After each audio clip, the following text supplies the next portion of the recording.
All In serves as the action-packed climax of not just this season of Amphibia, but the entire show. Now, that does not mean it's the last episode, nor that it's the last important episode of the show, nor the last episode where there's going to be a lot of stuff happening. We still have one more episode coming up, The Hardest Thing, our actual series finale, and it's not just going to be a brief epilogue. There is the whole problem of the moon falling on Amphibia. A plot point that is not only a reference to Majora's Mask, but considering how openly and overtly the show draws from Legend of Zelda iconography, it is absolutely a reference to Majora's Mask. Anyway, Anne will have to say goodbye to Sprig, and I'm sure it'll be heartbreaking. And the three girls will face the uncertain but promising future that awaits all of them. But All In is the episode that wraps up a lot of the plot points, a lot of the storylines, a lot of the ideas that we have been working with through the last few seasons of Amphibia. Most importantly, the trio finally comes back together, and this is the first time they've been together in a long time where no one is being deceitful. No one is hiding anything. Now, that does not necessarily mean their friendship is on solid ground. They need to be able to work to rebuild that friendship, and to make it work for all of them. So, I dearly hope that we're going to be able to see at least a glimpse of that in the upcoming episodes, though I'm doubtful whether it will be given the proper treatment it deserves. More relevant to the plot, we see the defeat of the core, though it still persists in this bizarre spider-like form. We see Andrias basically commit suicide when he realizes through Leaf's letter that he has become exactly the kind of person she did not want him to be. A bitter and resentful loner who has allowed himself to be swallowed up by spite. We get a few brief cameos from our Earth characters. We do get some great moments for Mr. X, of all people, and Anne's parents, of all people, for when the regular military fails to wipe out Andrias' invasion. We have Mr. X's secret operations that for some reason involve giving Anne's parents these hyper-futuristic suits full of technology that allow them to more effectively combat Andrias. Marcy is able to fight through the illusions perpetrated by the core, and with the help of Sasha, who is able to open up and forgive her, Marcy is able to escape. She's finally healed. Aside from all of the prophecy shenanigans, we know most of what we were trying to know. We know that Andrias did actually care about Marcy, that he was the one who negotiated with the core to drain the three of them of their powers through the honestly still quite enigmatic temples, instead of just killing Marcy, and that he only resorted to killing Marcy when that original plan did not work. And we get confirmation that Marcy, with her boundless, ebullient enthusiasm and playfulness, reminds him a lot of Leaf. And it's just overall a great episode for Andrias. I was shocked at how well they managed to navigate his character. This right here, the Andrias sections of this episode, and what we see of Andrias' backstory in The Core and the King, are some of the best parts of the show.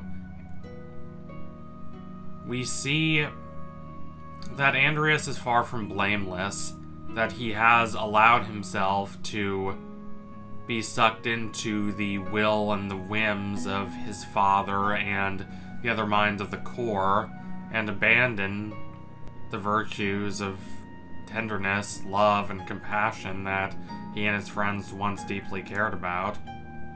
But we also get that sense of tragedy when he realizes how far he has fallen from the path he originally wished to stride. We see a moment of what the ancient Greeks called anagnorisis. That is the moment when the tragic protagonist realizes that there is no going back. They realize the full truth of the matter, though it's too late for them to correct it. I love the genuine pathos and yearning that wells up in him when he reads Leif's letter, and how that completely trumps all of the wishes and desires of the core for him.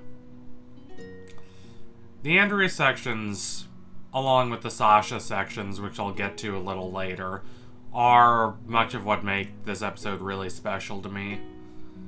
And I do believe that this will be remembered as the big finale of Amphibia, even if it's not the actual finale. I'm not saying that's right or wrong, I'm just saying that's how these things tend to work. A lot of fans just completely started obsessing over this episode and calling it the best one of the show. I would not go that far.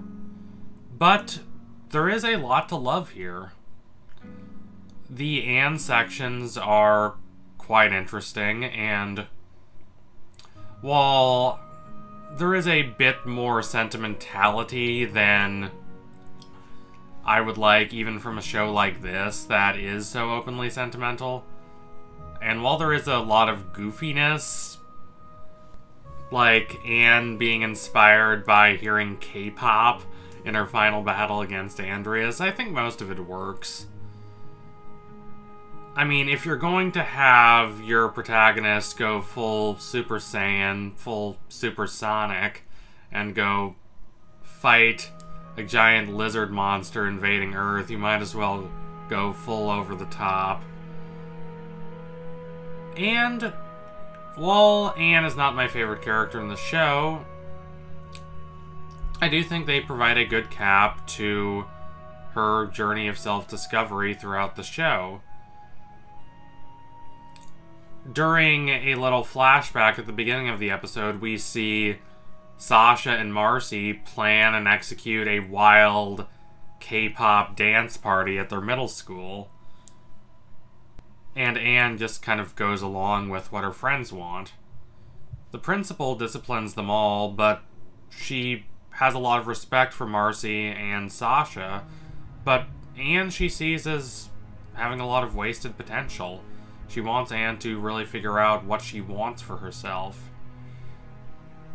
And this is not exactly a revolutionary plot point.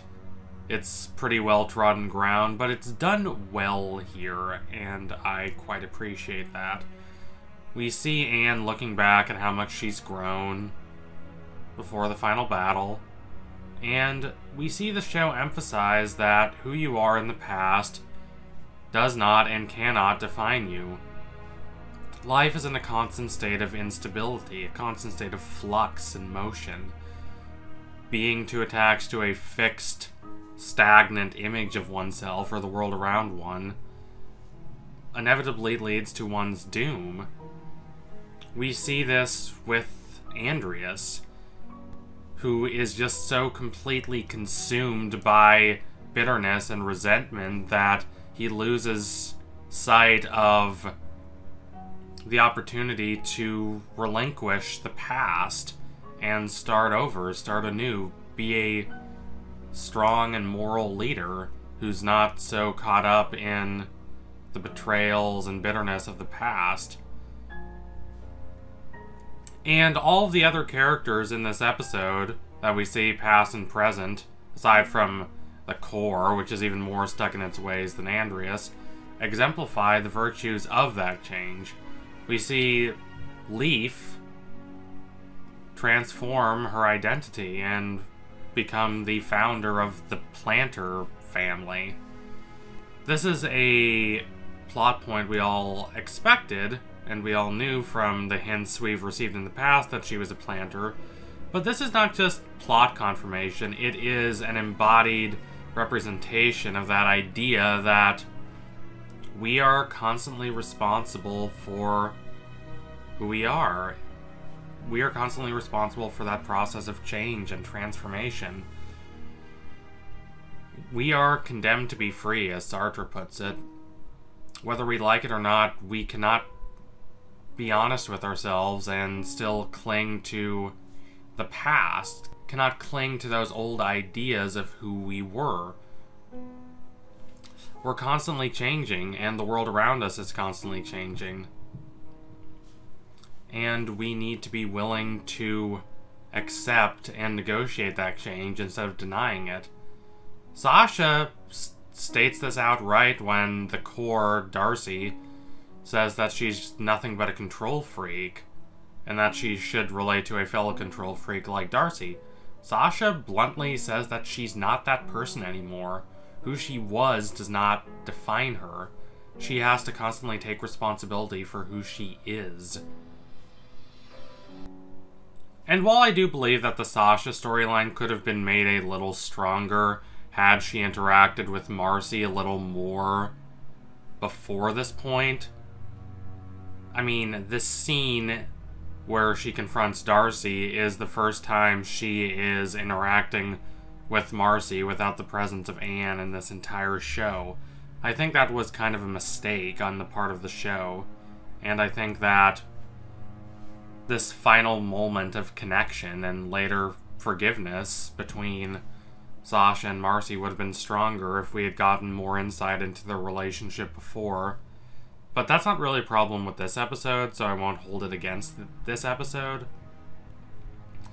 Sasha gets a lot of the best points in this episode. She is dreadfully hurt, and she sees Grime lose an arm, but she's able to assert that she is a constant agent of her own identity, of her own ability to change and transform herself. The Marcy storyline is trying to get at this, though I have to say I don't find it quite as strong as I really wanted it to be. I think it's a little too simple.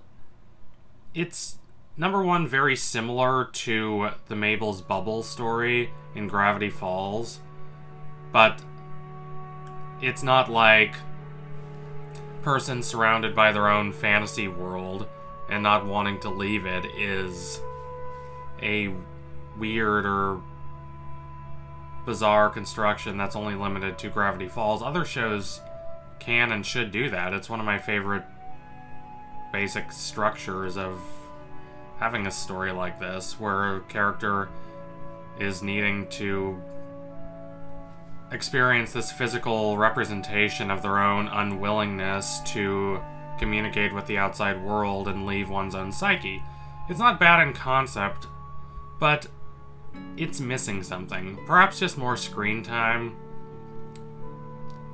But also, Marcy is not Mabel. Mabel was anxious about summer ending and her life having to change again and her losing contact with her brother.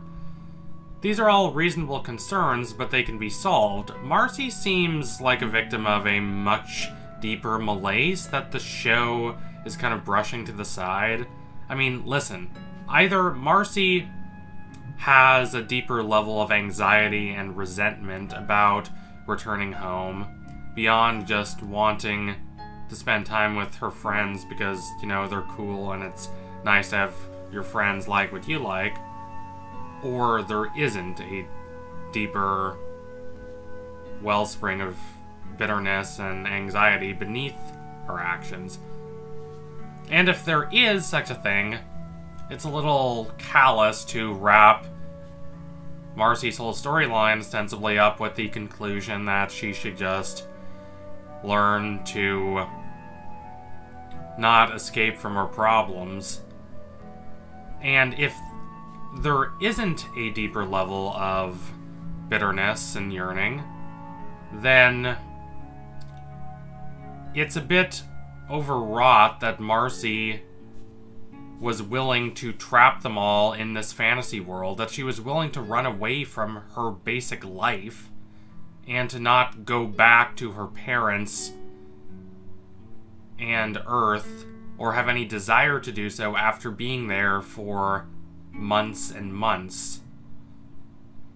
She seems in the past to have a real desire to not go back to Earth that is rooted in something deeper than, oh hey, I have a normal child's desire to not part with my friends. So I hope we see more of Marcy's story in the last episode of the show, but I don't want to take anything away from this episode's accomplishments. I love what they do with Andrias. I love what they do with Sasha. The Anne storyline is strong, and it's a good conclusion for the show as a whole. Nice, solid, action-packed climax. Good, strong episode with some transcendent moments sprinkled in there. So thank you all for watching. If you liked what you saw today, don't forget to like, comment, and subscribe. Donate to my Patreon if you can, and you want to see more videos like this. What did you think of All In? Do you think it's one of the best episodes of this show? I'd love to hear your thoughts. Anyway, tune in soon for my next analysis. It will be coming soon. Promise you that. Thank you all again. Adios, comrades.